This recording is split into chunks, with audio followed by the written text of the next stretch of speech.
it's a little early in the morning for me to do this, or rather late in the morning for me to do this, but considering that New Japan dropped the card for Royal Quest 3 this morning, I might as well just a few hours ago, I might as well look it over.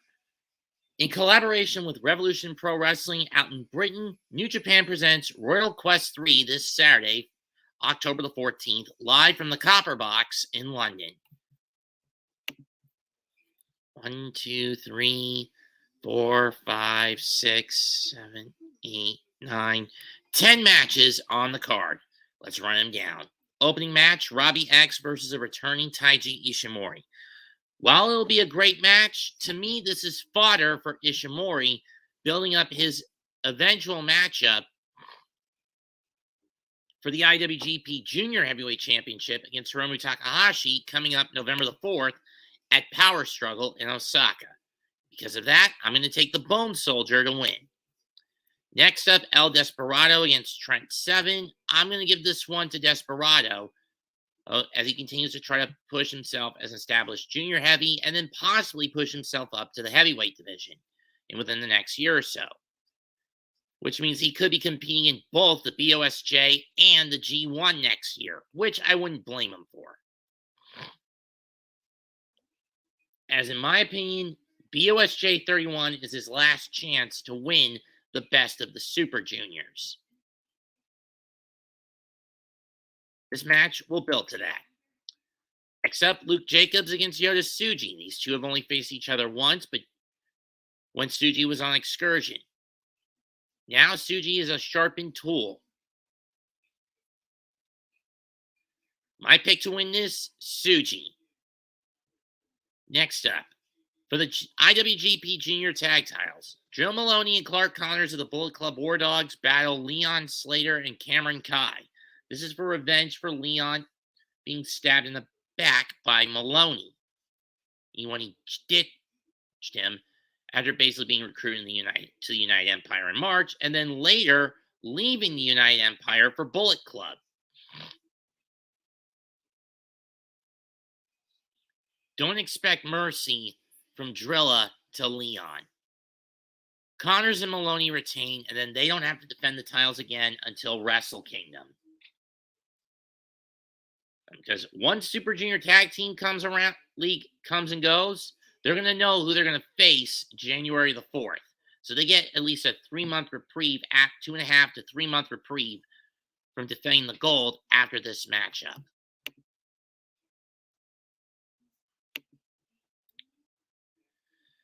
Next up, Bullet Club War Dogs, represented by Alex Coughlin, David Finlay, and Gabe Kidd, take on new co-holder of the strong openweight tag titles, El Phantasmo,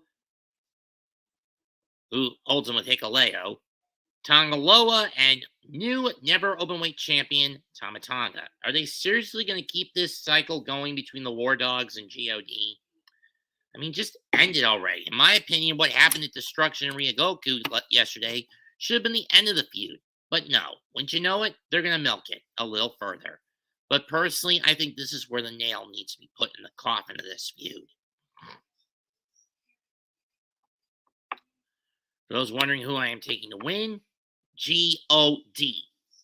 At that point, Finlay will have no further interest in going after the Never Crown, and Kidd and Coughlin will have no interest in going after the Strong Tag Crowns.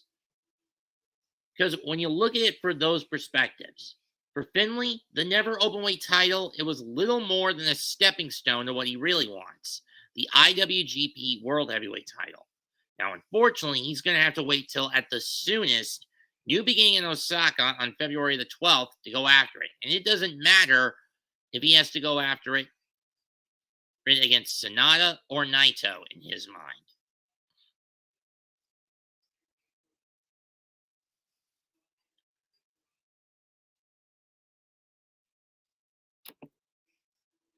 Now, on the other hand, if Hiroki Go's MCL damage is as bad as it is, it could lead to the IWGP Heavyweight Tag Team titles becoming the prize of the World Tag League this year, with the runner-up eventually getting the next shot at Wrestle Kingdom, which is going to be odd when you think about it.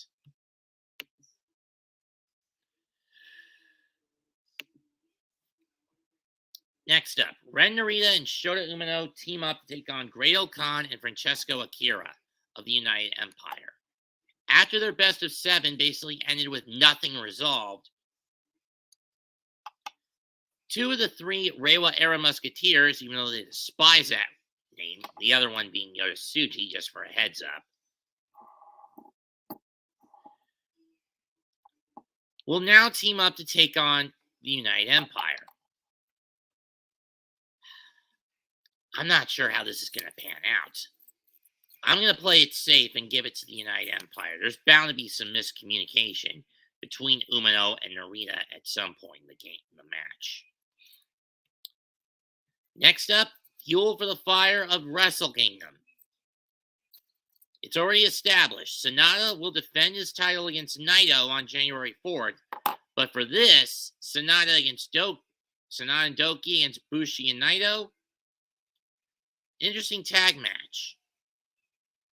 This could go either way. It all just depends on who's going to be the pin eater between DOUKI and BUSHI. I'm going to give this to just 5 guys to make Naito look weak when he's at his strongest. So yeah, SANADA and DOUKI to win. Next up, another 6-man tag. This time it pits Hanare, Jeff Cobb, and NJPW the United Empire against Never Openweight 6-man champ Hiroshi Tanahashi, Ring of Honor World Heavyweight and New Japan Strong Openweight champ Eddie Kingston, and Rev Pro British champ Michael Oku. This is mostly setting up for what's going to go down on the 28th at Fighting Spirit Unleashed when Eddie has to defend his title against Hanare. And to set up possibly giving Hanare momentum, I'm going to give this to the United Empire. I'm throwing the crowns up.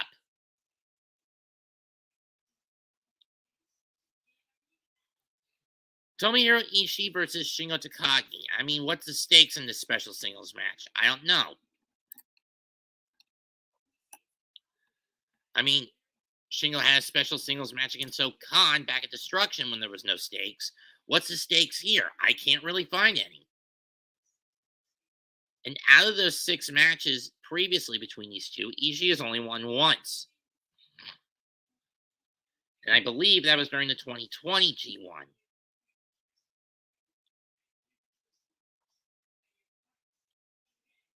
Who is my pick to win? I am going to go Shingo in this one. Morning, Raf.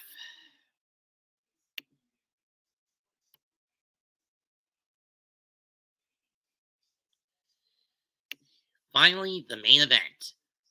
The definition of British wrestling. Who is the one who truly carries the torch and will be waving high the Union Jack? For the IWGP UK Heavyweight Championship, Will Ospreay makes his second defense against the TMDK leader and New Japan World Television Champion, the frontman, Zack Sabre Jr. These are 2 men who put British wrestling back on the map in the 2000s. For Zack, a Wigan snake pit shooter, technical master, taking inspirations from Gotch, Robinson, Breaks, Hart, Smith, Williams, everyone who put the British wrestling scene on their backs before him to carve out the 20-year career that he's had. On the other hand, Will Ospreay took a more lucha libre approach to his wrestling style.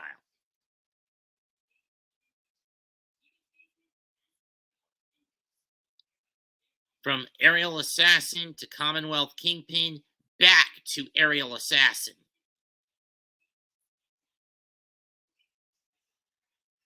A man who has put his stamp staked his claim in New Japan.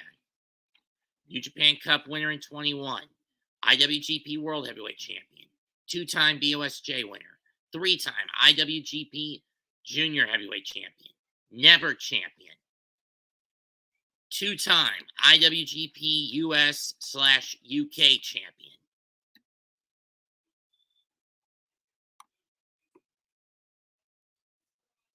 This is a man who is wrestling out of his mind day in and day out. Though he has toned down the flippy shit for a more power-oriented attack,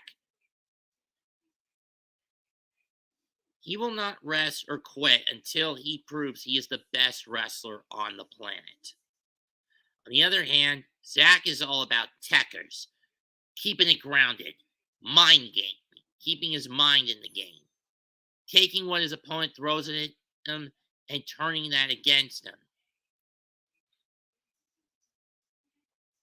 Through fluid, crisp, and smooth, pure technical wrestling.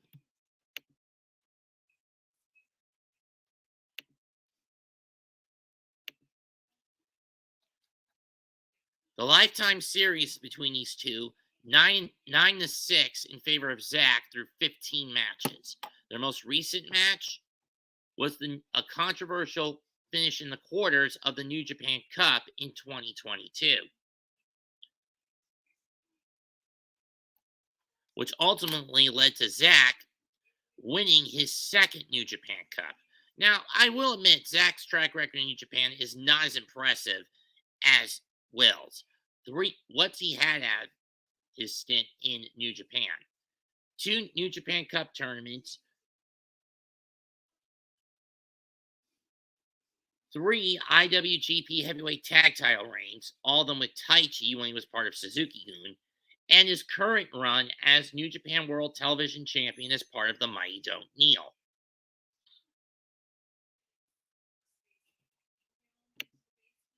But he has the most successful championship reign going in New Japan right now. 14 defenses of his New Japan World Television Championship.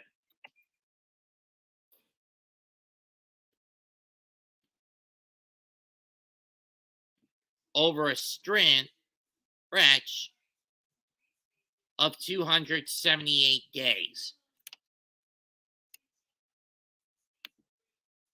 But this is not a match he can win in 15 minutes. I mean, he can try, but this is something he's got to do and wrestle that belt off Will in 60 minutes.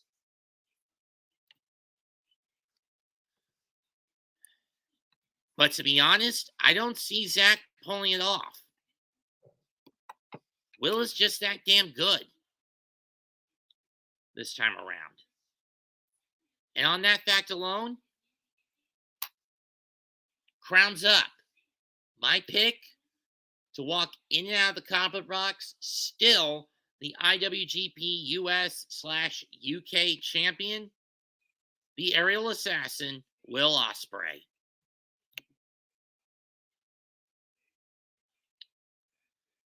Thanks for enjoying the stream. Leave a comment, smash the like, and sub to the channel. This is Mets2128 signing out. Goodbye.